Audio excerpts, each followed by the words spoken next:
The meeting took place inside St. Peter's Basilica, so right there in the heart of the Vatican.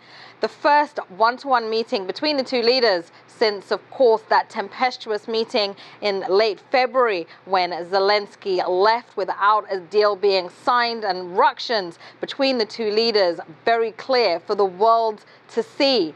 So with this meeting, a very different note, symbolic that they sat down together, even though it was just a 15-minute conversation, so not too much would likely have been discussed, but also important to note that both the leaders of the United Kingdom and France, that's Keir Starmer and Emmanuel Macron, also had a brief chit-chat right ahead of that meeting. Really a sense of détente happening.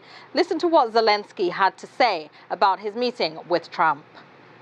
That's really productive meeting. I don't want to go to a lot of details, if it's possible, because the questions, very sensitive questions on, of course, totally it's about how to bring peace closer and how was resultative, positive Paris and London, and we want to continue such meetings to bring peace to Ukraine.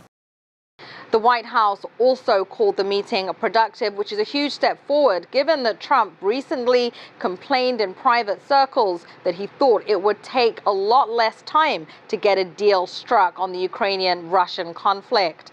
Also important to note that on Friday, Russian President Vladimir Putin met in Russia with U.S. envoy Steve Witkoff, again, with the goal of coming to some kind of deal. It's unclear if a deal is actually in the offing. It's clear that the parties are talking, but the sticking point could potentially be, on Saturday, Russia came out to say that they are willing to engage in direct talks without preconditions. This is very different to Zelenskyy's tone, where he says he wants a full and unconditional ceasefire.